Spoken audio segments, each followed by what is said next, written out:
Zdrav vsem. Na tretjem Musliju letošnje jeseni programa Startup Maribor, ki ga omogoča Mestna občina Maribor, za kar smo hvaležni. Tokrat bomo govorili o mobilnosti. Na nek način je ta Musli današnji tudi že uvod v hackathon, ki ga pripravljamo prihodnji konec tedna od 19. do 21. oktobra, kjer vas z veseljem pričakujemo vse ideje, poslovne modele, tehnološke rešitve, vse, kar je morebiti v glavah, pa ne veste, kako bi to porinili naprej. Z veseljem vas pričakujemo v tovarni podjemov, snovali bomo, tkali, zagotovili bomo velik pospešek vsem idejam, rešitvam na področju mobilnosti, bodisi gre za neke alternative obstoječemu transportu, za nove rešitve na področju navigacije, goriv, samovozečih avtomobilov. Kakršnekoli ideje imate, so dobrodošle, prijavite se lahko kot posamezniki, še raje v ekipah. Intenziven vikend nas čaka, hackali bomo res od jutra do noči, tako da predvsem pa to pomeni tudi možnost stika z priznanimi podjetji. Z nami bodo strokovnjaki s Povio Labs, 3FS, Motivity, Equalize, pa seveda tudi predstavniki priznanih podjetij, med njimi Pošte Slovenije, Zavarovalnice Sava, Nomago, Kolektorja. Vse to bo neka platforma za tkanje stikov, za navezovanje novih kontaktov, za res veliko možnosti se obeta, pa seveda tudi dobre nagrade obljubljamo, to je za približno 5000 evrov res dobrih, zanimivih nagrad. Tako da danes pa, kot smo napovedali, govorimo o mobilnosti, trije strokovnjaki so z nami, pa bom samo toliko preskočil, da jih še enkrat vidimo. Tomaž Kogoj je iz Avantcar, Marjan Lep je predavatelj na Fakulteti za gradbeništvo, prometno inženirstvo in arhitekturo, predvsem pa velik strokovnjak za prometne rešitve, tudi soavtor celostne prometne strategije Maribora, vpet skratka v te aktivnosti in z nekim širšo perspektivo, kaj in kako so prometne rešitve po svetu. Saša Pelko, podžupan Mestne občine Maribor, sicer pa tudi velik tehnološki navdušenec in verjamem, da bo imel danes veliko zanimivega za povedati. Za ogrevanje pa, da bo dokaj lahko za vas, me predvsem zanima, kako ste danes prišli sem, kdo je prišel, kdo se je pripeljal, koga je pripeljal samovozeči avto, kdo je priletel, kakorkoli. Skratka, Tomaž, mogoče glede na to, da ste vi v Avantcaru najbolj napredni glede alternativnih načinov mobilnosti, povej, kak si prišel danes. Ja, moja pot iz Ljubljane do Maribora je bila z električnim vozilom. Prišel sem s Teslom modelom S. Možnost je že avtopilota, tako da en del poti je lahko že avtonomna vožnja, ampak predvsem je treba biti čez zmeraj zbran, sedeti na voznikovem sedežu, pa imeti tudi roke na volanu. Ampak je pa veliko pripomočkov, ki pripomorejo k sami lažji vožnji električnega avta. Ogljični odtis, torej dokaj nizek, ne? Če izvzamemo ogljični odtis, torej dokaj nizek, če izvzamemo pač proizvodnjo. Sem bil z avtom, ki ima že več kot 25 000 kilometrov, kjer je tudi dokazano, da vozila po 25 000 kilometrih nimajo več negativnega vpliva na okolje, tako da sem prišel v bistvu brez ogljičnega odtisa v Maribor. No, strateško izbrano, torej. Če daš mikrofon Marjanu, evo. Ja, lep pozdrav, zdaj, to je zgodba o Kovačevi kobili, ne. Tisti, ki največ pridigajo o čemerkoli že, so grešniki.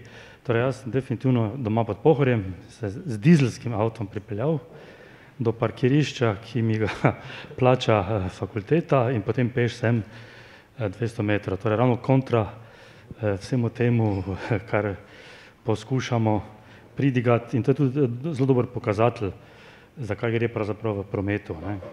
Da v bistvu vsi 99,9% zemljanov ali pa Mariborčanov optimiramo svoje udobje, kadar gre za nas, ne. Smo pa seveda polni idej, kako bi bilo boljše, če bi bilo drugače. Ja, jaz sem doma v centru mesta, zato sem prišel sem peš. Imam pa tako zanimivo izkušnjo, jaz sem se dejansko prvič srečal z Avanto.gov, torej s car sharingom, ne. Te anekdote nisem skoraj dobenemu še povedal, da danes imam mogoče priliko, lahko povem. Mi imamo v bistvu na občini, jaz sem bil prej podjetnik, pa sem bolj navajen preko akcije, ampak ko vidiš v občinsko to javno kolesje, javne uprave, tam gre vse bolj počasi, ne, in takrat jaz rečem, damo neke električne avte nabaviti, to ni to, mora biti najcenejši, to so postopki taki in drugačni, dragi, so itd. In pač imamo tam vozni park, kot ga imamo, več ali manj so to stari Clioti, neka Astra, Passat pa en Audi. In potem pač, ko grem kam na teren, ko imam kakšne obveznosti, navadno vzem kakega Golfa, včasih Astro, včasih Audi, ampak glavnem pa vzem Golfa, ne. In nekega dne decembra, ko je bilo vse ful zasedeno, ni bilo niti Golfa, niti Astre, bil pa en Clio, taki beli, čisto najbolj sklumpani Clio, tako sem izgledal kot davčni inšpektor, tisti ima bele Cliote, ne. Res taki ni fajn, nočem biti spaz nekak snobovsko, ampak res tisti avto kome, kaj ne, pa december je bil tako malo hladno, ampak okej, ni problema, sem že pred tem vozil z njim in grem na eno otvoritev ene firme, Mariboru, kar pomembne, Comtrade, se pa to poznate tisti, ki ste v računalništvu, ne, tam, ko je doli bivša svila na Pobrežju, visoko IT podjetje, visoko tehnološko, jaz tam povabljen, jaz pa veleposlanik Srbije, ker je to srbski kapital, pridem jaz tja, ena od mnogih obveznosti, tisti dan pridem tja, kličem jaz, ki je tu, ker sem prejšnji dan bil, ne, reč, tu baš čakamo, tukaj imam posebej za vas plac rezerviran, ne, pridem mimo, tam vidim rdeča preproga, dve Tesli S parkirani, ne, jaz pa volim belen Clio, to meni nerodno postavilo tam, ne, in se prav naprej, se neki, bom rekel, naskrivaj parkiram, prišel tja nekaj, kaj tam drugje sem parkiral, ne, in sem porazmišljal, ne, mislim, mi nimamo niti avta na občini, ki bi neki statement izražal, ne, damo neki mali avtek, električni, smo ekološki, niti nekega takega, ne, kot bi recimo Tesla S, kot pač pomeni nekaj prestiž, ne, in po slučajno na istem dogodku srečam tam ene inženirje, ki razvijajo pri Comtradu software za Avanto.gov, ne, in jaz vidim, sem pa že Avanto.gov poznal in sem rekel, vi morate mali, bolj priti, ne, mi rabimo na občini, to mislim, meni je zdaj, ne, nekaj moramo izražati, nekaj takega, ne, in pol navežem stika, je povabim in zadeva res hitro stekla, postopki so stekli in lani, julija meseca je že bilo v bistvu otvoritev tega Avanto.gov in jaz zdaj recimo redno uporabljam, jaz sem centru doma, mi je to dokaj dostopno in večkrat raje uporabniku pa svoj avto, ne. Ampak ravno to je pa tista, ne, ko sem videl, ne, da nekaj od tega, ali imam nekaj izražam, da sem ekološki, ali kaj bi rad, ne, mislim, to s Cliotom, starim sklumpanim nič ne izražaš, to je, mislim, ne, žalitev za okolje, bo rekel, no, če ne druga. Spreminja se, ne, v bistvu tudi v glavah ljudi, ampak še vedno pa velja, statistika ne laže, Slovenci smo po številu registriranih vozil v samem vrhu, ne, tudi po višini izdatkov za osebno mobilnost na gospodinjstvo kotiramo zelo visoko, navezani smo še vedno na avtomobile, ne. Koliko se recimo z mlajšo generacijo to spreminja, verjetno avto danes ni več tak simbol svobode, kot je bil, ne vem, 30 let nazaj za eno drugo generacijo, recimo. Zdaj, pri takem sistemu, kakor smo se ga šli mi, je dejansko zelo pomembno to, da prva stvar, ki začnemo spreminjati, je miselnost. Mi smo sistem idejno predstavili pred 4 leti, potem smo šli v fazo razvoja, ampak tekom vsega tega časa smo mi pripravljali miselnost ljudi, na to nekaj novega, da prihaja neka noviteta, predvsem pa smo želeli narediti mobilnost dostopno vsem. Dejstvo je, da se danes vsak ne more voziti v novem avtu, vozila so dejansko draga, kakršenkoli avto si kupiš, če gremo danes v salon pa kupimo avto, nas ta avto mesečno, tako kot ste rekel, stane veliko denarja, je res, da en del tega ne občutimo, da občutimo šele, ko prodajamo, ampak smo želeli narediti neko dostopno storitev z novimi vozili, šli smo tudi korak naprej, da smo predstavili prvi car sharing sistem, izključno 100% električnimi vozili, v tem vidiku se tudi razlikujemo pri vseh ostalih ponudnikih car sharinga v celem svetu in tako se je potem začela razvijati zgodba. Najprej smo na trg predstavljali električno mobilnost, smo se res udeleževali vseh možnih dogodkov, kjer smo lahko povedali kaj o električni mobilnosti, da smo predstavljali vozila Postopoma, ko smo predstavili tudi car sharing koncept, ki je bil dovolj zrel, da smo ga dali na trg, smo pa potem začeli pospešeno ljudi izobraževati v tem, kaj sploh car sharing je in pa tudi kako zadeva funkcionira. Je res, da če pogledamo mogoče populacijo, je večina mlajših, je pa tudi dejstvo, da je veliko starejše populacije se tudi vseeno odločili za uporabo. Najstarejši uporabniki imajo tudi do 75 let, storitev uporabljajo dejansko za svoje potrebe, obisk zdravnika, da se gre mogoče v trgovino, karkoli tazga, ne potrebujejo svojega vozila, ne rabijo iskati parkirnih mest in to so stvari potem tudi, ki ljudi prepričajo v tak sistem. Tudi potencialni so bili za nas tisti, ki imajo v gospodinjstvu po 2 vozili. Dejstvo je, da je drugo vozilo, razen če se reči z obema voziloma ne dela veliko kilometrov, v večini primerov odveč in tudi veliko takih uporabnikov je bilo, ki so prišli do nas, so rekli, jaz bi to sam probil, da vidim, se mi to bolj splača, kakor nakup drugega vozila in dejansko so naši uporabniki že, bom rekel, 2 leti. Kakaj je zdaj recimo rast uporabnikov, ne vem, na letni ravni ali pa koliko je zdaj že možno govoriti na nacionalni ravni, da uporabnikov sistema? Zdaj na nacionalni ravni lahko govorimo o par tisočih uporabnikih. Dejstvo je, da se sistem širi. Mi imamo redno izobraževanje, kjer izobražujemo ljudi, nove uporabnike, tako da dejstvo je, da se pač sistem razvija, imamo vedno nove uporabnike, če iz teh točnih analiz pa točnih številk pa nimam podatkov. So med njimi taki, ki so prodali svoj avto recimo in skoraj uporabljajo car sharing? Veliko je takih in sicer predvsem, tako kot je gospod Pelko rekel, dejstvo je, da če živiš v mestu, je dejansko odgovor za tvojo mobilnost car sharing. Zakaj? Največji problem, ki ga imamo v iskanju v mestu, je samo parkirno mesto. Če samo pogledamo, središča so prenatrpana z vozili, parkirna mesta, tisti, ki bi jih mogli uporabljati, jih ne dobijo, zaradi tega, ker so zasičena z drugimi vozili. Tudi uporabniki, ki so prodali svoja vozila, so prišli do nas, so rekli, jaz imam svoj avto, pa ga raje cel teden ne preparkiram, se vozim raje z vašimi vozili, samo zaradi tega, ker ko pridem svojim nazaj, moram parkirišče iskati pol ure. In tudi tak uporabnik je potem na koncu prodal svoje vozilo, zračunuje svoje letne prihranke pri sami mobilnosti in je ugotovil, da lahko ženo pelje na 1 uro dopust za ta denar. To je zdaj že recimo lahko iztočnica za načrtovalce mest, ne Marjan, koliko je izziv eno staro mestno jedro, kot je mariborsko, recimo prilagoditi na nove alternativne načine mobilnosti? Torej, mesto ni težko prilagoditi, težko je prilagoditi ljudi.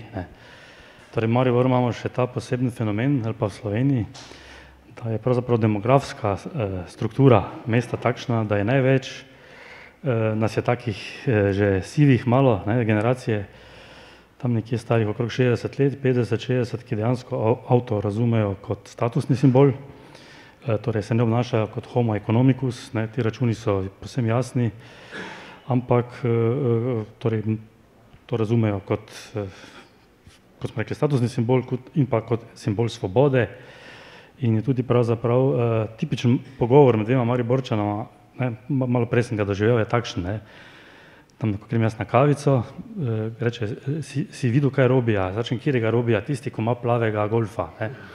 In v Mariboru se identificira dejansko 70-80% ljudi, torej kako gre Jožetu super, ker sem videl, da ima novi avto. To je definitivno tako. Tako da te zadeve se bodo menjale definitivno generacijsko. Ti odpori proti preurejanju središča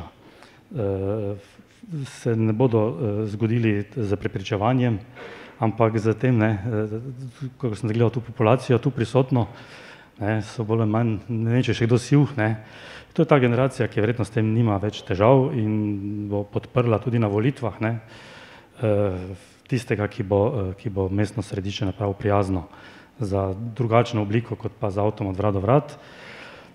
Je pa dejstvo, da je, če demografsko krivuljo pogledamo, spet največje število volivcev, ker smo tik pred volitvami, ravno ta generacija, ki pravzaprav temelji na, torej napredek je enako cesta, osebni napredek je avto, napredek države, mesta je pa cesta, obvoznica, krožišče, parkirišče, garažna hiša in to je kar sinonim, to je 1 na 1, torej ni drugega napredka, kvečemo še kakšna delovna mesta, kje Pri delovnih mestih je pa spet, delovna mesta so pa v avtomobilski industriji, pa v gradbeništvu, ne.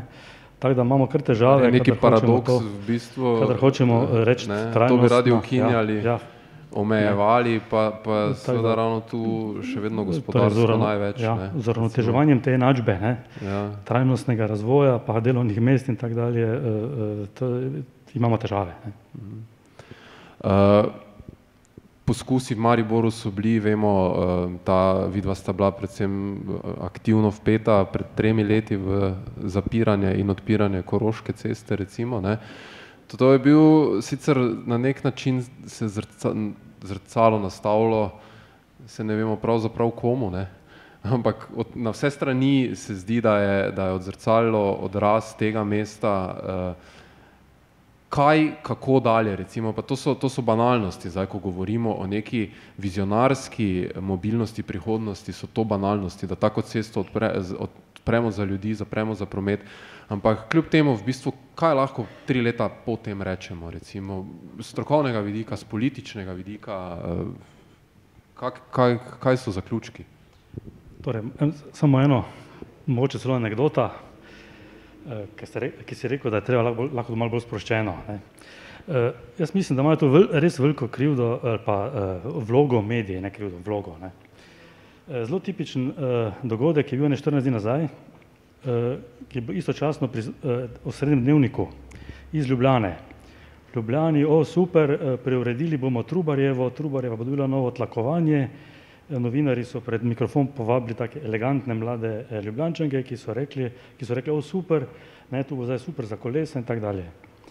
Ko se isti dogodek zgodil v Mariboru, so bili pred mediji izključno samo ogorčeni Mariborčani, ne.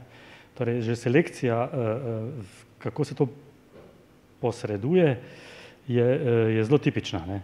Strašni zastoj, v Ljubljani so strašni zastoj v resnici, ne, ampak v medijih boste videli samo zadovoljne kolesarje in nasmejane obraze in županom na čelu, ne, in tako dalje. V Mariboru imamo ta fenomen tudi, ne, da se, ne vem zakaj točno, potencira nek problem, ki je problem za kar dosti posameznikov, ne, tako da to se sicer ni strokovnega, ne, to je bolj z političnega vidika. Strokovno pa se ve, ne, jasno je, da taka sprememba v mestnem jedru bo povzročila težave, za katere spet ta ista večina Mariborčanov meni, da so nesprejemljive, se pravi daljše poti, zastoje, ogorčenja in tako dalje za tisto glasno večino, za glasno, morda celo manjšino prebivalstva, ne. Tisti tihi podporniki, v glavnem jih ne pridejo do izraza, do medijev, na kakem takem forumu, ja, ne, drugje pa težko. No, predvsem tu se mi zdi, zdaj nagovarjamo generacijo, ki je mogoče to bliže, ne, ki je recimo v enem takem zaprtju ulice za promet prepoznala ravno potencial za neke svoje aktivnosti, ki so danes bolj v ospredju, kot pa recimo to, ne, ceste, promet, mislim, avtomobili. Tako da, ne vem, kaj pa z političnega vidika, recimo, Sašo, 3 leta kasneje? Ja, takrat smo se mi odločili iti, bom rekel, po nekem načelu postopnosti, da odpor javnosti je bil precejšen, zapreti praktično v neko istočasno Koroško cesto in Lent in govorili so o nekih epilogih, kaj bi to pomenilo, nekih zamaških, kaj jaz vem kaj. Smo se pač odločili, gremo po postopnosti, najprej se uredi Lent, vidimo, kaj se zgodi s prometom, kasneje potem se postopoma lahko pogovarjamo o Koroški cesti, ker ravno to je problem, kot je prej povedal Marjan, da iti nek revolt delati po nepotrebnem, ne, lahko povzroči več škode, veliko pri sami ljudje, kot pa sam končni učinek, ne. Če gremo po nekem postopno, lahko pride do učinka. Vse recimo imamo primer v lanskem letu cesta Zmaga, če spomnite, ne, velik odpor, govorilo se o tistih, da bo tam ne vem koliko dreves posekanje in tako naprej. Danes so ti občani iz ceste Zmaga zadovoljni na tem, kaj je nastalo.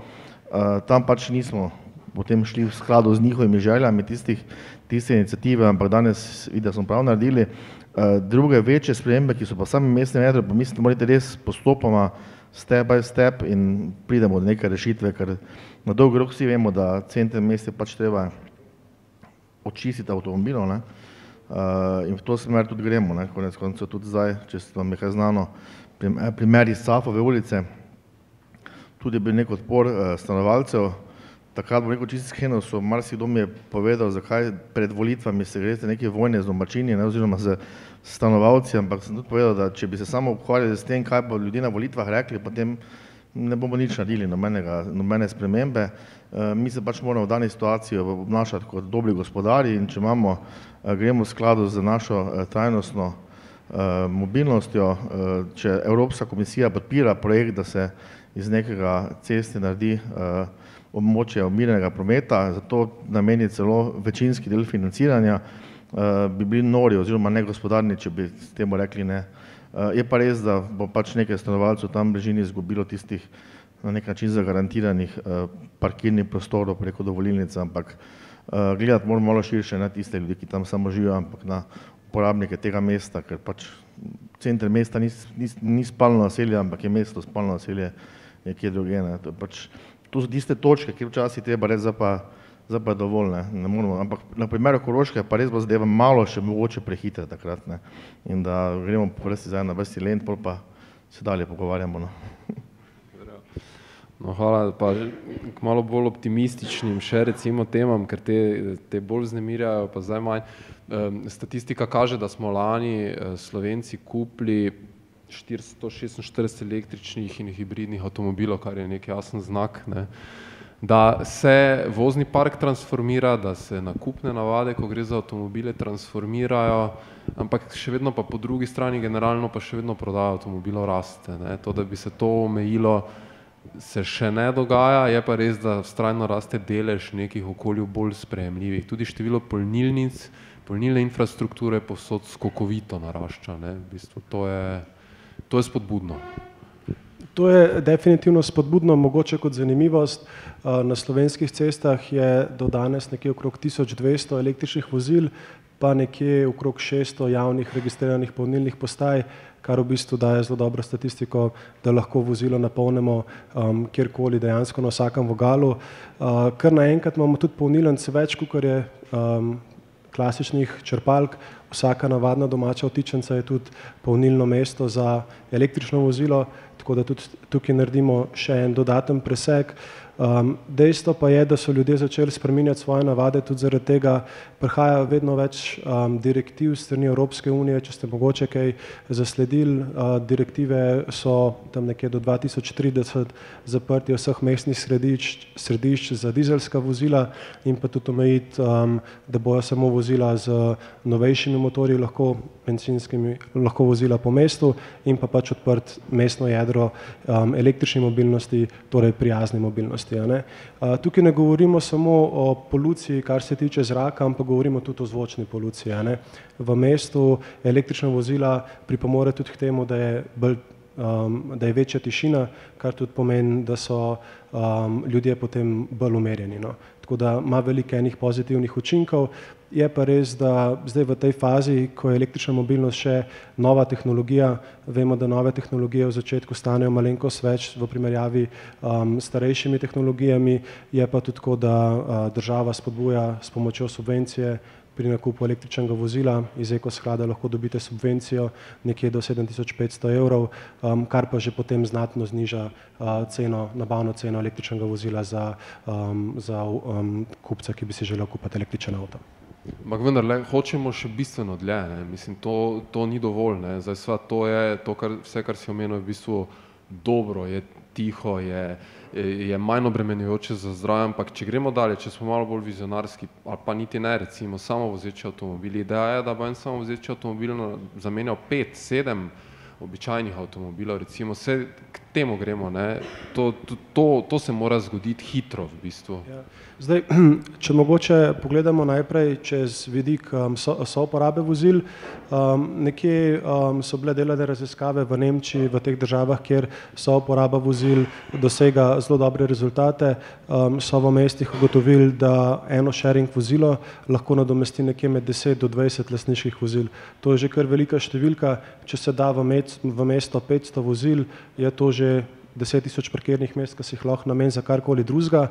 Dejstvo pa je, da tako kot si rekel, avtonomna vožnja pomeni, da bomo avto rekli, pridi sem, pelji me tja, zakaj bi pa sploh imel svoj avto? Ja, predvsem bo tak avto vedno optimalno izkoriščen, ne? Ko bo se nekam premikal, bo nekoga peljal, ko se bo vračal, bo nekoga drugega peljal in skratka, mislim, izkoristiš ga lahko bistveno bolj, ne? Tako, dejstvo je, da če že pogledamo danes vozila, ki jih imamo v parku, torej lastniška vozila, po matematiki, če gledamo vozila, v povprečju 95% časa stojijo. Uporabljamo jih res med tednom za prevoz od doma do službe, mogoče gremo v trgovino, med vikendom, če se nam da, gremo na kakšen izlet, 2krat na let pa mogoče na dopust, enkrat smučanje, enkrat morje. Dejansko, če pogledamo, za te potrebe je že zdaj dovolj, da si delimo vozila, torej se gremo sistemom souporabe, potem pa takrat, ko avto rabimo za kakšen daljši čas, je pa še zmeraj tukaj na voljo druga vrsta souporabe, torej rent-a-car, ki pa je tudi že dejansko danes lahko dostopen po zelo nizkih cenah, tudi v primerjavi z lastništvom vozila, ne?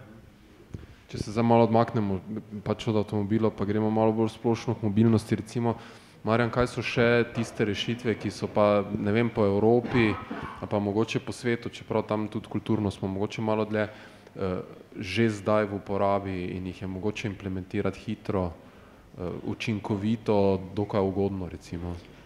Torej, težko je o globalnem enem samem trendu govoriti, ne, azijska mesta ali pa nekatera so čisto nekaj drugega kot srednjeevropska. Ampak dobro, če izhajamo iz tega, da je trenutno najbolj moden, vprašanje, če je res največji problem mobilnosti, torej vpliv cestnega prometa, pa tudi letalskega to se pravi na globalne klimatske spremembe. To je zdaj modna tema, tudi financirati je možno karkoli, če s tem dokažeš, da zmanjšuješ izpust toplogrednih plinov, je zadeva dokaj jasna, kaj je treba narediti, ne, da se zmanjša število vozilokilometrov. To je tisto, kar povzroča toplogredne izpuste. Prvo je seveda, da je treba hoditi, ne. Poti do kilometra, 2 kilometra treba tako v starih časih peš opraviti. Poti do 3, 4, 5 kilometra je treba s kolesom opraviti, ne. V mestih z javnim potniškim, to je povsem jasno. Na 4. mestu je potem, če že ne gre to troje, ne, souporaba vozil je neverjeten potencial, ne. Že samo v Mariboru, če bi vsakega 10. voznika, ki se samo vozita v avtu, nahecali, da se peljeta skupaj nekam, ne bi imeli več nobenega zastoja, 10% manj vozil na cestah, ne. Vsi semaforski programi, vse bi teklo. In potem peta stvar, ne, na 5. mestu šele je pravzaprav zamenjava energenta, ne. O tem se največ govori, ampak v bistvu je to samo zamenjava energenta, kjer seveda neposredno zmanjša hrup, izpuste neposredne, ne, izpuste toplogrednih plinov, vse ostale neprijetnosti prometa pa se pravzaprav ne odpravljajo z zamenjavo energenta, ne. To so prometne nesreče in pa kar nekaj teh je, ne. Teda to je tale trend, ki se, kadar se pogovarjamo predvsem o torej zmanjšanju izpustov toplogrednih plinov, uporablja. In ta recept je zelo preprost, ne. Če bi samo v Mariboru uspeli tisti, ki se vozijo po 200-300 metrov z avtom, samo vsakega 3., 4. prepriča, da gre peš, ne, tako sem prej naštel, ne bom zdaj ponavljal, kar naenkrat je omrežje cestno, ki ga imamo, zadosto kapacitetno, ne. Je tudi zadostno število parkirnih mest ni treba večati in tako dalje, ne. Narodno je, da seveda na daljinskem prometu pa seveda imamo drugo zgodbo, tam pa želimo napraviti mesta dostopna, ne, povečati, da bi čim več ljudi privabili. In problem urbanizma v mestih je pravzaprav, kako narediti to transformacijo iz visokokapacitetnih avtocest daljinskih, ki jih želimo, gradimo, ne, v mesta sama, kjer ljudje živijo, kjer pa ne želimo imeti več avtomobilov, ne. In ta prehod, tu se potem ločijo uspešna mesta od neuspešnih, ne.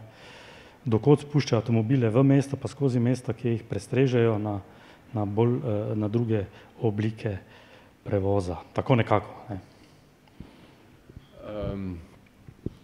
Razmišljam o tem, da človeštvo izumlja vedno neke nove rešitve, to je zdaj brezmejno.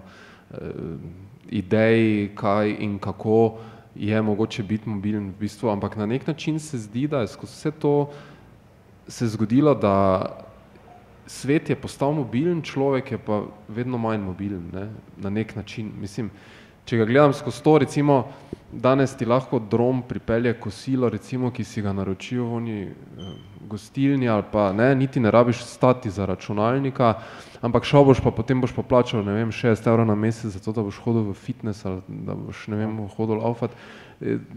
Kup nekih paradoksalnih situacij, s katerimi se srečujemo, ne. Se pravi, to, kar si zdaj omenil, to tudi mi izmerimo, ne, ker imamo tele analize potovalnih navad, ne. In zmotno prepričanje je, ne, tako se v starih knjigah piše, da tisti, ko so nad 65, se nehajo dosti gibati okrog, ne, mladi pa se dosti gibajo, ne. Najnovejši tile meritve ali pa opazovanja pokaže ravno nasprotno, ne.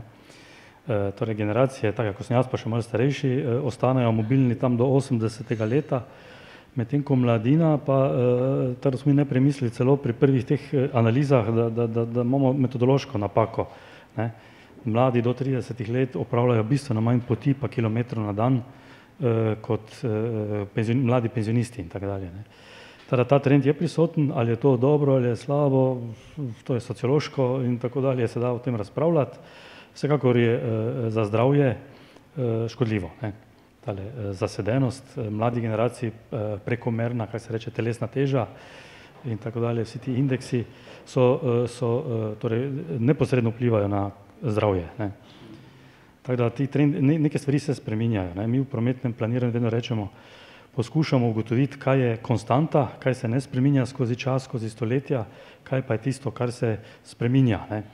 In zmotno smo nekaj časa mislili, da je recimo število potovanj, čas, ki ga človek na dan nameni potovanjem, willingness to pay, se pravi pripravljenost plačati za mobilnost približno 20% svojih prihodkov, je nekaj, kar je, verjamemo, da je konstantno skozi čas, to se ne spreminja, kaj dosti, se pa rahlo spreminja, ne. Bistveno se pa seveda spreminjajo dolžine potovanj, ne, in zelo težko napovedujemo trende. Vprašanja vedno, ki se od novinarjev pojavijo, pa tudi študentov, je, kaj bo čez 10 let, ne. Če bi šli malo nazaj raziskovati, bi videli, da so absolutno vse napovedi, tudi od poštenih strokovnjakov, so bile napačne, ne.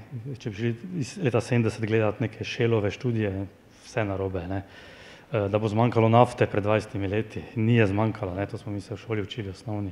Torej, napovedi so napačne, ne samo iz lumparij, tistih, ki jih delajo, ne, ampak enostavno ne znamo vseh parametrov kakovostno oceniti, ne. Saša, kako bi se tehnološki navdušenec v tebi lotil recimo tega paradoksa, ki sem ga omenil, ne, te nemobilnosti človeka v mobilnem svetu, pa tudi vezano na vse napovedi, trende, ki so in jih ni? Težko vprašanje, ne. Meni je zdaj že to interesantno, ne, ko govorimo o spremembi potovalnih navad, da nekomu rečeš, nekaj bomo tudi spremenili, pa bo treba iti peš, ne. To je tu bogokletno, ne, tega, če to nekomu rečeš, podobno besedo mislijo, da se daš norca z njega, ne. Zdaj, en primer povedal, recimo, no, ko je bil za 3 tedne, mislim, da Koroška cesta zaprta pred 3 leti, ne, tesno zaprtje, takrat je županu poslal en občan mail, da zahteva, da mu plača, ne vem, 75,6 € neki račun, zato ker on zaradi tega, ker mora iti okolje v neki poteh do svoje službe ali doma, kaj vem kaj, toliko več denarja poraba za bencin, ne. In to pač, ne, kaj se mi tu gremo, ne. Zdaj, vemo, da če gremo v neko tuje mesto, smo vsi lepo ponižni, parkiramo nekje, hodimo tam par kilometrov, slikamo vse, smo zadovoljni, hvalimo, kaj fajn, plačamo parkirnino 20 €, brez problema. Tu pri nas bi bilo pa vse takoj, ne, na dohvat ruke, po domače povedano. Jaz vidim upanje v generaciji, ki prihaja, ne. Jaz tudi upanje v tem, da v smart urah, ne, s katerimi tekmujemo, da je več hodili, ne, ki mi reče, zdaj pa čas, da moče malo hoditi, zdaj je čas, da je malo tekati, ne. Jaz upam, da je vsaj tu neke male, kar nas bo spravilo v neko dodatno gibanje, ki je, mislim, da vsi potrebujemo. Poleg tega pa to, da če parkiram, pa hodim, ne vem, kilometer in pol, da to ni neki big deal, ne, pač je tako malo časa organizirati, pa bo to, ne. Je pa to res velik izziv, ne, in jaz mislim, da tu imamo težko kdorkoli od nas nek dober odgovor, ne. Ampak jaz mislim, res sprememba potovalnih navad, ki bo trajala nekaj časa, da pač ne moremo več priti, parkirati pred vhodom v kavarno, pa potem iti takoj nazaj. To je enostavno pač mora postati realnost. Ne. Če v tujini, da zadeve delujejo, ko gremo v Gradec, včasih se spomnim, smo šli po Jakomini plac, se mi da reče tam v centru, smo tam parkirali, zdaj tam niti več blizu ne možeš priti. Ne. Pa je to normalno, ne. Pa Gradec se vedno predstavljamo kot nek primer, neke napredne občine nam za zgled, ne. Ampak ko pridemo od tega, pa potem pa vsak svoj okoli svojega vrtička, ne. Tu je moje dvorišče, tu je tak, ne. Tega ne dovolim. To je zelo, zelo velik izziv, ne. Ampak bomo morali postopoma se s tem soočati, ker drugače se bomo zadušili v tej počevini. No. Sem se spomnil še nečesa, ne, recimo, nijamo te dimenzije, se mi zdi ljudje, da problem je tu iti peš, pa tja peš, pa ne, zadnjič na tržnici me nabranijo kaj jamra, ja, pa kak je slabo, pa ni prometa, pa veste, to je problem, ker se ne da parkirati, pa tu zgore to ploščad bi morali narediti za avtomobile, pa sem rekel, ne, to je narobe, mislim, zakaj? Ljudje lahko parkirajo doli v garažni hiši, pa še ugodno, 1 evro stane na uro, če bodo tu gori 10 jih bo parkiralo, pa bodo za cel dan pustili, ne boste imeli nič več prometa za to, ne. Ja, vse to imate mogoče prav, ne. No, ampak, kar sem hotel reči, problem je iti po mestu peš, pa vsak reče danes v Mariboru se več ne da parkirati, ne, ampak seveda, ker ne upoštevajo, da pa če plačaš, lahko še vedno marsikje parkiraš, res je, da bistveno pač je teh parkirnih mest manj, kot jih je bilo nekoč, ampak recimo v enem nakupovalnem centru človek prehodi načeloma bistveno večje razdalje, kot pa bi jih prehodil tukaj znotraj peš cone, ne, ampak nima te perspektive, ne, mogoče to manjka, mogoče, Tomaž, boste pa morali začeti razmišljati o nekem car sharingu za shopping centre, ali neki novi poslovni model boste verjetno lahko razvili tudi za to, ne. Zdaj tukaj mogoče lahko pri temu povem, da naš car sharing je station based, kar pomeni, da zaenkrat imamo lokacije že vnaprej določene in lahko uporabniki samo na teh lokacijah prevzamejo avto, ne. Tukaj že spodbujamo uporabnike, da uporabljajo tudi mogoče kdaj javni promet, da pridejo do najbližjega vozila, ali pa če imajo lokacijo 500 metrov stran, 1000 metrov stran, da se pač do vozila sprehodijo. Moja izkušnja je, jaz imam lokacijo, če se ne motim, 700 metrov stran od svojega bloka. Edino obdobje, ki ga zdaj nimam, ki sem ga imel prej, je to, da sem imel pač prej avto parkiran pred blokom, zdaj se moram pa do avta sprehoditi, imam zjutraj še en sprehod, ki mi mogoče še prav pride, da še kakšno dodatno energijo. 700 metrov pa se mi zdi, da ni velik zalogaj za nobenega, tudi če dež pada, tudi če sneg pada, se sprehodiš, vzameš avto in se z njim odpelješ, ne. Pardon, ne, hotel sem reči, da tak napredek tega poslovnega modela bo ti pa itak tudi to odvzel, zato ker ideja je seveda, da bodo avtomobili nekoč prosto kjerkoli, ne. Torej, pustil ga boš v bistvu, prevzel ga boš tam, kjer je, in pustil ga boš kjerkoli ti bo odgovarjalo, tako da pol tudi ta vidik odpade. Ta vidik ne odpade zaradi tega, ker ko bom jaz nekje pustil avto, ga bo drug lahko videl, pa ga bo rezerviral. To pomeni, da mi bo avto, ki sem ga jaz zaključil, vrnil najem, mi ga bo nekdo drug odpeljal. Ti ga bo pa kdo drug pripeljal. Lahko ga kdo drug pripelje, ali pa v večini primerov se bo treba spet sprehoditi do najbližje lokacije, no. Glede na to, da vidim, kako ostali sistemi souporabe funkcionirajo, je tako, da tam, ko pridemo do točke proste souporabe, čim se eno vozilo zaključi, ima že takoj nov najem, tako da to je sistem, ki je živ in tukaj dejansko nimaš vpliva. Mogoče kdaj imaš srečo, da te avto počaka, ampak mislim, da nekje v 60% se boš pa mogel sprehoditi do drugega vozila, no, tako da boš mogel narediti še nekaj zase. No, vse to, o čemer zdaj govorimo, v bistvu temelji tudi na aplikacijah, na pametnih napravah, ne, in to je, pravijo strokovnjaki, da ravno to je na nek način to, kar daje svobodo današnji generaciji, mogoče bodo lahko udeleženci tu danes povedali, se strinjali, pa ne, če imate kakršnokoli vprašanje, se kar oglasite, dobite mikrofon, bomo z veseljem odgovorili na njega, ampak če je nekoč veljalo, da je torej simbol svobode avtomobil, danes baje velja, da je to pametni telefon, zato ker preko tega lahko si naročite hrano, naročite prevoz, ne vem, nakupite oblačila, ne vem, vse lahko pravzaprav zrihtaš, ne, to se pravi, brez da bi se ti bilo treba kam premakniti, ne. Zdaj, zmeri bolj se pojavlja v svetu povezljivost, torej vse stvari povezati med sabo, tudi mobilnost, taka, ki jo poznamo danes, čez 10 let je ne bo več. Mobilnosti kot storitev se zdaj v svetu zelo pogosto uporablja, mobility as a service, kar pomeni, da dejansko uporabljaš mobilnost samo takrat, ko jo potrebuješ in tudi samo takrat za to storitev plačaš. To je zmeri komplementarno z vsemi ponudniki storitev, to ni samo zdaj car sharing, pa rent-a-car, pa najem vozila, pa karkoli drugega, ampak še zmeri zraven je javni prevoz, železnice. Mogoče kot primer lahko rečem, da gremo v Ljubljani, se z LPP-jem pripeljem do železniške postaje, tam grem na vlak, ko pridem v Maribor, pa lahko rezerviram car sharing, pa se odpeljem k babici na kosilo. Pa je dejansko vse preko ene aplikacije na telefonu in pa ko zaključim z vožnjo, se samo pač ta moja vožnja računa in to je to, kar sem jaz imel s tem za opraviti. S tem, da nisem imel nobene skrbi, a imam registriran avto, a imam vinjeto na avtu, a imam zimske gume na avtu, kako je z mesečno, sem jo plačal, nisem plačal, a me bo strojevodja na vlaku lovil, zato ker nisem karte plačal. Nič, to je dejansko vse potem pride s tem, da vse skupaj povežemo v eno stvar.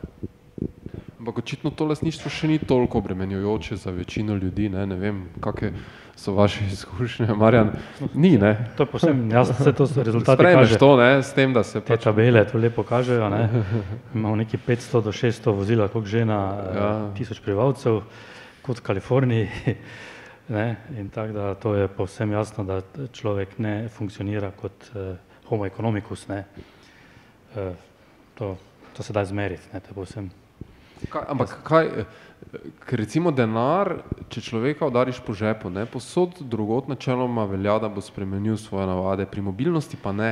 Ja, to je zanimivo, ne, to je fenomen. Torej, mi temu rečemo v teoriji, ne, da imamo tako imenovani utility maximizing, ne, torej maksimiranje udobja. Je pravzaprav v mobilnosti najbolj prisotno, pa še v kakšnih drugih sferah. V vseh ostalih elementih življenja se obnašamo kot homo economicus, se pravi, da čutimo največje udobje, če nekaj najceneje opravimo, če najcenejši, mislim, v akciji kupimo kruh ali pa eno drugo tretje, vse računamo na minimum stroškov ali pa na razmerje med stroškem in koristmi, ne. Pri mobilnosti tega ne opažamo, ne pa še pri kakšnih drugih bolj takšnih netehničnih zadevah, ne. In to je dejstvo, to se bo verjetno spremenilo, jaz mislim, za generacijsko, ne. To je definitivno generacijsko, ne, ta generacija, ki tu sedi, zanesljivo ima čist druge vrednostne sisteme v glavi, druge postopke odločanja o tem, tudi manj odpora do nekih novih tehnologij in to je povsem jasno. Se to tudi recimo na fakulteti zdaj drugače izobražujete? Zdaj, ne, če govorimo o prometnem inženirstvu, pa to prej si rekel, industrije so še vedno močne, ko govorimo o gradbeni infrastruktura, ne, to se pravi, se mora že začeti v bistvu v izobraževalnem procesu nekaj spreminjati, ne? Torej, tu sem kar, kako bi rekel, mi je kar blizu situacija, zdaj, v čem je problem? Ve se dobro, ne, vi lahko, ne, na univerzi smo kao avtonomne, in same sestavljamo študijske programe, bolj ali manj jih bolj verificiramo.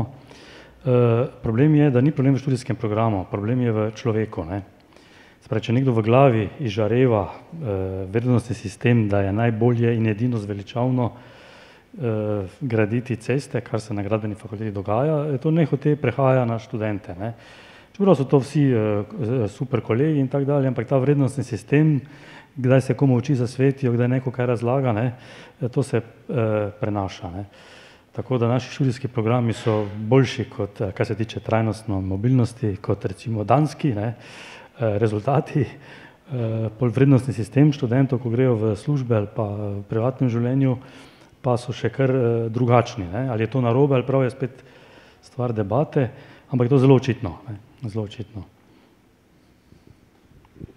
Saša, kaj pa zakonski okviri, recimo, ko smo v vseh teh spremembah, o katerih govorimo, koliko recimo ste zdaj že tudi v tem mandatu ali pa v prejšnjem na občini naleteli na težave ali pa koliko enostavno je mogoče neke spremembe implementirati, ne?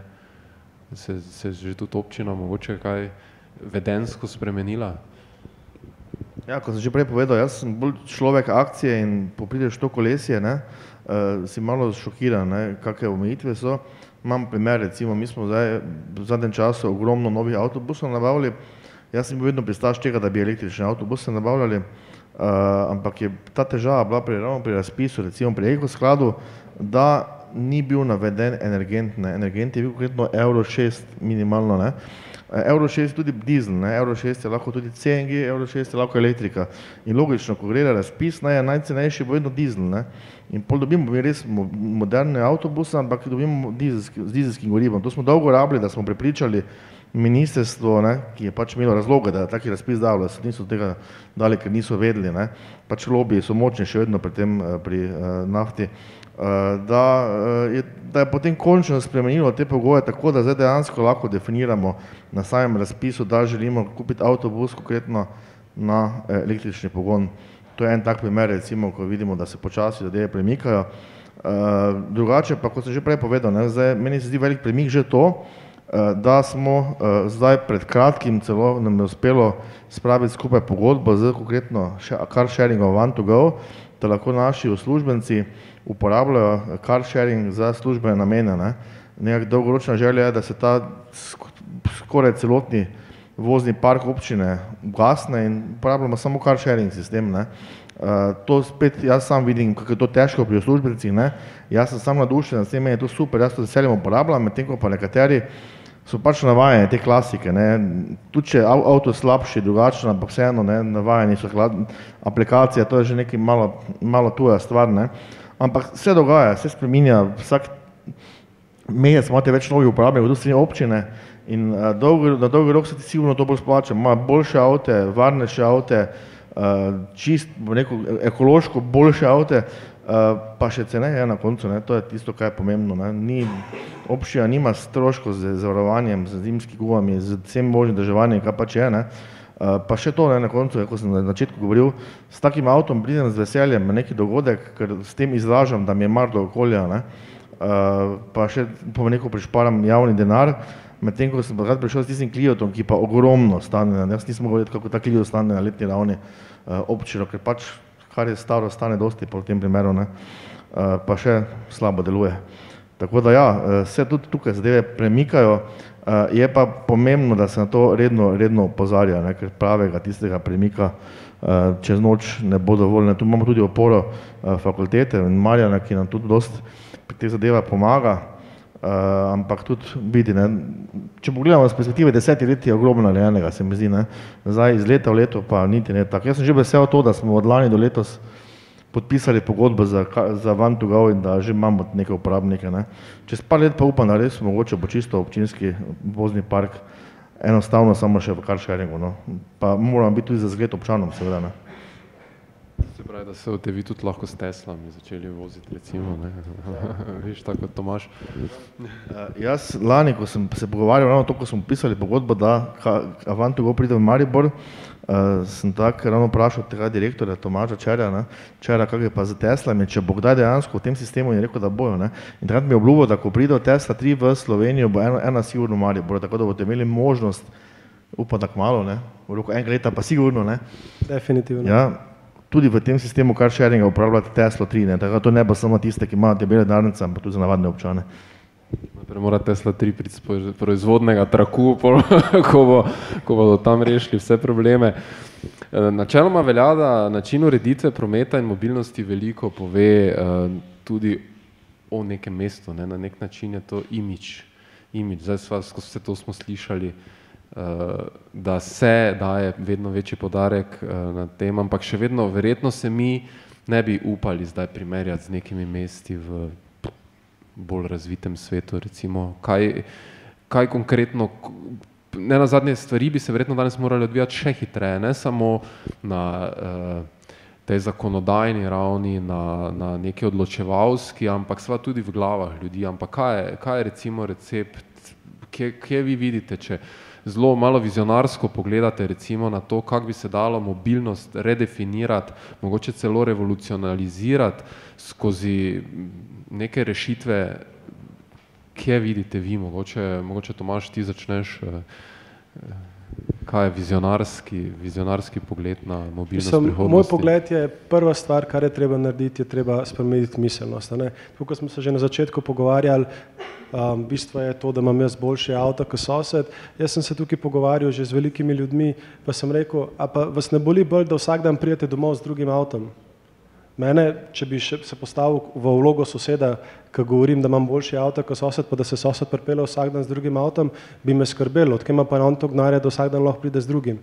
In to so te stvari, ki jih je treba spremeniti, pa vidite, to je neka aplikacija, super, jaz bom tudi začel to uporabljati. In to so stvari, ki premaknejo to, bom rekel, staro kolesje. Miselnost tukaj igra res zelo veliko vlogo. Tako da treba je samo ozaveščati, mi tudi tukaj spodbujamo vse, ki želijo biti, bom rekel, neke vrste influencer, da pač pokaže med svojimi zaposlenimi, tako kot je primer mestne občine Maribor. Nekdo mora biti noter, ki to kolesje zažene. Potem, ko se pa ljudje navadijo, pa vidijo, da je stvar dejansko enostavna za uporabo, pa da je super, pa da je fajn, ko se vidijo, da se vozijo iz občine z dobrimi avtomobili, ne v starih Cliotih, tako kot je Saša prej rekel, je to že dejansko videti nek napredek. Kar je pa prednost teh vozil, je pa to, da tudi vsem uporabnikom znotraj podjetij omogočamo, da storitev tudi uporabljajo popoldne za privat potrebe. Torej, a ni super, da jaz čez dan uporabljam en avto, pa se popoldne lahko z istim avtom odpeljem domov, pa lahko še doma vse navdušam v tem, in to so stvari, ki bodo delale te, bom rekel, premike. Tudi na izobraževanjih, ki jih postavljamo, kjer jih imamo, je tudi velikrat kakšen negativen feedback. Najbolj imam v glavi enega gospoda, ki je izpostavil, jaz v življenju ne bom delil dveh stvari, žene pa avta, ampak pa je bilo takoj kontra vprašanje, kaj pa ženin avto. Pa bilo pa že tako, ok, super, mogoče pa res je treba razmisliti v tej smeri. Tako da pri tistem vprašanju smo ga toliko, bom rekel, zdramali, da je na koncu prišel zraven, pa je začel malo spraševati, pa mačkan že vmes dal stroške na papir, pa je videl, da dejansko delamo v pravi smeri, samo da rabimo neko brco. In ta brca ponovadi spodbudi ljudi, tako kot sem rekel, miselno se pa tisto, kar bo delal spremembe v mobilnosti. Marjan, zelo vizionarsko. Ja, da vprašanje, če je vizionarsko, če znam jaz dovolj vizionarsko se še obrniti, ampak nasplošno lahko rečem. Torej, Maribor ima to posebnost, v glavnem je to nekaj slabega, da pravzaprav zadnjih 10 let ni raslo, celo število prebivalcev rahlo pada, število aktivnih prebivalcev delovnih mest rahlo pada, torej prebivalstvo se stara, torej ni doživel pravzaprav pravih problemov mobilnosti. Ne v smislu zastojev, ker pravi zastoji malo drugače gledajo kot to, kar se v Mariboru dogaja, ne v smislu kakovosti zraka in torej vseh teh tegob, ki jih ima sodobna mobilnost. Torej pravzaprav Mariborčani nimamo tako izrazitega problema, da bi točno vedeli, kam v urbanističnem smislu pa prometnem smislu iti. Drugače pa nasplošno v Evropi, vsaj v srednji Evropi ali pa tudi v zahodnji Evropi, so točno tri odgovori na te izzive mobilnosti v mestih. En odgovor je, ker je na površini mesta ni dovolj prostora hkrati za vse, ki bi se želeli gibati po prostoru, ne glede ali z električnim avtom, ali z dizelskim, ali peš in tako dalje. Prostora ni, torej nekoga je treba umakniti. Tam nekje do 70-ih, 80-ih let smo umikali pešce. Pod zemljo smo delali podhode in tako dalje. Sodobna mesta, ki so dovolj drzna in imajo tudi dovolj sredstev, avtomobile zdaj umikajo pod zemljo, delajo podzemske tunele in tako dalje, ker na avtomobilih vendarle temelji polovica, rečemo, aktivnosti tudi gospodarske, če ne še več. Druga mesta začnejo potem intenzivno razvijati kolesarski promet, Kopenhagen je taki tipičen primer, v kombinaciji z javnim potniškim, ampak kolesarski. In tam ni kompromisa. Za kolesarje treba zagotoviti prostor, če pa slučajno še kaj ostane, pa za avtomobile. Tretja je pa seveda intenzivni razvoj javnega potniškega prometa, kot Zürich je taki tipičen. Tam pa je spet avtobusi, tramvaji si prižigajo semaforje, ko se približujejo in sploh ni problem, če zaradi tega nastane zastoj za avtomobiliste, pač nastane. Ampak da lahko te politike tako dokaj drastično pelješ, mora imeti prebivalstvo prej eno izkušnjo pravih problemov, pravih zastojev, pa izkušnjo pravega smoga, pa izkušnjo tudi, da gradnja infrastrukture probleme ne rešuje. Torej izkušnja pomeni, super, zgradili smo novo krožišče, kaj smo rešili, nič, na naslednje imamo še večje probleme. In te izkušnje pravzaprav v Mariboru ni, da še vedno večina ljudi misli, samo če bomo tisto ozko grlo pa bo vse teklo in bo super, ne. Torej to v Mariboru malo manjka, zato je malo težje bolj take konsistentne, bolj drastične, urbanistične pravzaprav politike peljati. To je tako moja teza, moje videnje tudi, ne. Ampak mislim, da se eno od teh treh smeri je vseeno treba iti, ne. Torej, ker za vse ni dovolj denarja, pa za vse ni dovolj prostora, da bi hkrati spodbujali vendarle razumno obliko motoriziranega prometa, individualnega, javne potniški kolesarje, pa še pešce, pa še hrupa ne bi imeli, pa vseeno ne bi imeli radarjev, ne, hitrosti bi vseeno imeli še 50-70, ne. In to ne gre, ne, to se izključuje, to je povsem jasno, ne. Ampak še vedno, ne, zdaj na nek način se dela vse na tem, da bi se to eliminiralo, negativne učinke takih oblik transporta, ne.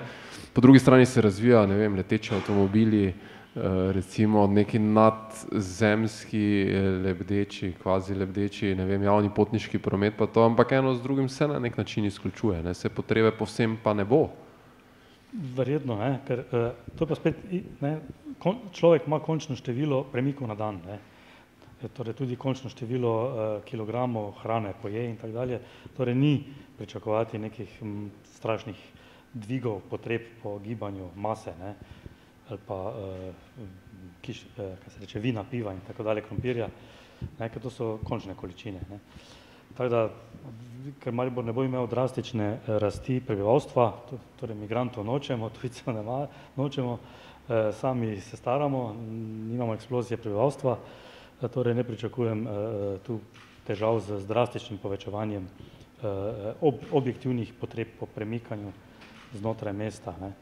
Zdaj pa seveda dokaj dost idej je, teh vizionarskih, vprašanje, če so sploh vizionarske, je seveda premikanje robe, odpadkov, pa dolgoročno tudi kapsul po ceveh, ne, kot Hyperloop ali pa po tubah, torej smeti se dajo brez težav že dati pod zemljo, ne več nad zemljo voziti in jih paketno pospravljati, to Nizozemska ima že take rešitve, tudi tovorni promet bi se dal pod zemljo spraviti po ceveh, ne, seveda tudi ljudi, ne, vprašanje, če bo Maribor, če bom jaz to dočakal, ne, to je drugo vprašanje. Tada ideje seveda dost, ne. Če je potreba, recimo, v takem mestu, ne, ali kaj verjetno bo to zelo odvisno od velikosti tudi potreb. Če je problem dovolj drastičen, kar jih Mariboru pravzaprav ni trenutno, ne, torej ni takoj ne bo pijočega problema, da bi o takih investicijah resno razmišljali, ne, če smo odkriti. Saša, vizionarsko. Jaz mislim, na dolgi rok lahko reči, da treba se imeti miselnost, ampak v praksi je to res tek na dolge proge. Jaz imam mene primere, recimo, ko želimo na kratki rok kaj spremeniti, lahko dam primer, recimo Maribor ima eno inštitucijo, ki se reče NK Maribor, in ko so večje tekme, tam je vse zaparkirano okoli, ne. Zdaj po eni strani je to logično, ljudje hočejo priti na tekmo, po drugi strani pa tam eni stanovalci dejansko imajo zaparkirane svoje avtomobile zaradi tega, ne. In tega ne more biti. In takrat smo se mi odločili, kako zadevo rešiti, da ne bi ustvarjali nekih dodatnih konfliktov, smo ponudili vsem, ki hodijo na tekmo, gredo na tekmo, da njihova vstopnica za nogometno tekmo hkrati pomeni brezplačno vstopnico v tem času za javni potniški promet, se pravi za avtobus.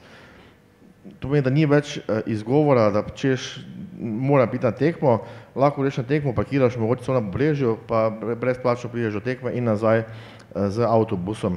Seveda, kljub temu je bil nek revolt, ampak s časoma so ljudje to doumeli in so kar začeli uporabljati te zadeve, ne.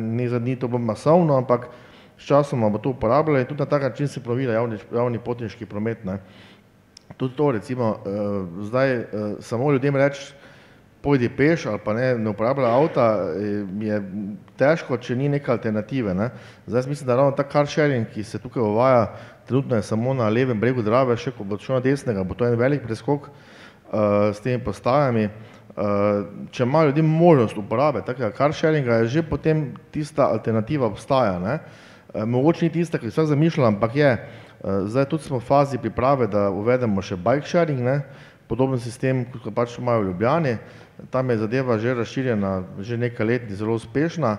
Teda, ko imel občan možnost svojo pot se premikati po mestu delno z car sharingom, recimo za tistih par kilometrov, za par tistih 100 metrov pa z kolesom, vse na principu sharinga, bo že lažje razumel tisti naš, bom rekel, nalog, da ne uporablja avta svojega, ne, in bo tudi že lažje razmišljal, da mogoče celo ga proda, ne, vse tiste drugega, če ne prvega pri hiši. Teda, mislim, da moramo neke alternative ponuditi, da lahko ljudje začnejo razmišljati drugo smer. Ne moramo pričakovati, da bo to zdaj čez noč masa ljudi začela to uporabljati, ampak počasi se zadeve premikajo. Je pa res, tako kot Marjan, Maribor je malo specifičen, pravih prometnih zamaškov si tu ne znamo predstavljati. To so zamaški, ko po 2 uri stojiš, ne, in dejansko pot v službo pomeni tak 5 ur v enem istem mestu, to pa je potem čist ena druga zgodba. Takrat pa si pripravlja marsikaj požreti pa iti skozi to. Ampak jaz mislim, da kljub temu moramo v to smer iti. Ne moramo pričakovati, da bo ljudje temu ploskali. To pa bojo ploskali na dolgi rok, na kratki rok pa definitivno ne. Super, najlepša hvala za vse poglede. Kako vprašanje iz publike na temo mobilnosti, na to, kako se bomo premikali, bomo leteli, hodili, se prevažali? Če ni, potem bi se jaz našim današnjim gostom zelo lepo zahvalil za vse misli in poglede. Naj vas še enkrat spomnim, če imate kakršnekoli ideje, ki bi jih želeli razvijati. Še en teden dni je časa do danes teden za prijavo na hackathon, potem se intenzivno družimo drug konec tedna. Danes teden pa tukaj spletne urice. Tako da hvala vam, adijo.